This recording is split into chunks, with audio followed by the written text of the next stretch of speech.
Washington Post political reporter Ed O'Keefe is with us. Good morning. Good morning. It was your paper that first disclosed these meetings that the Attorney General had with the Russian ambassador. Now we have a series of top advisors to President Trump who have met with the Russian ambassador. If there was nothing improper or nefarious about these meetings, why perhaps the effort to conceal them? That's what we want to know, frankly. And you would think that if they want to move on to changing the health care laws, revamping the tax system, getting a Supreme Court nominee confirmed with no problems, that they would try to get this out as quickly as possible. Instead, it's been dripping almost every single day of this administration. And what are the key questions here, Ed? I think we want to know what exactly he was discussing with the Russian ambassador back at the convention and in September in his private meeting.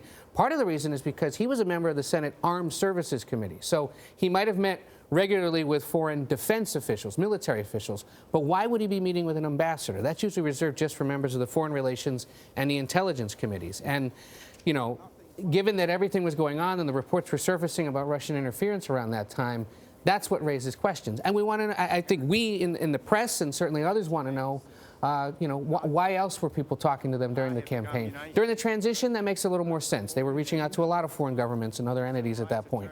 But during the campaign, especially around that time when he was a prominent surrogate, one wonders what was going on. And when you talk about Mr. Sessions, was it a lie, Ed, or was it just omission? Well, yesterday he seemed to suggest it was an omission, but again, I think that's why these questions continue to sit there unanswered. Is, you know, what were they discussing? Why did he feel the need? Especially when so many other senators said they'd had no contact at all that year with the Russian ambassador. What does it say to you that several Republicans are also breaking ranks and saying, listen, that said everything. I mean, while he may have been getting legal advice at the Justice Department that he had to recuse himself, the fact that the senator who introduced him to the committee formally, that other senators from key swing states, and that a bunch of vulnerable Republican members of the House who may face tough re-elections next year because of the president's unpopularity, very quickly came out and said, fix this. The president and the Republican Party have promised to repeal and replace Obamacare, take care of it in March. They've promised tax reform by August. What are some of the signs that that may happen or that they may hit some roadblocks? Well, for one thing, you saw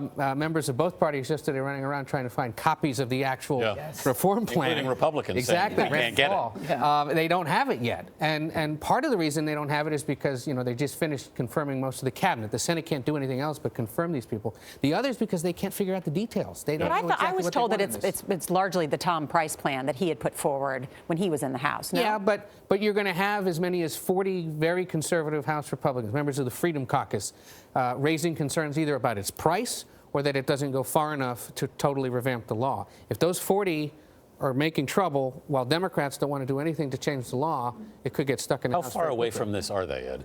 From health care reform? Yes. I would be surprised if it got done before Memorial Day, quite honestly. I think this stretches into the summer at least, and then you begin tax reform somewhat concurrently. But I think this is going to take a little while. All right. Thank you, Ed O'Keefe. Always good to have you at the table. See you guys.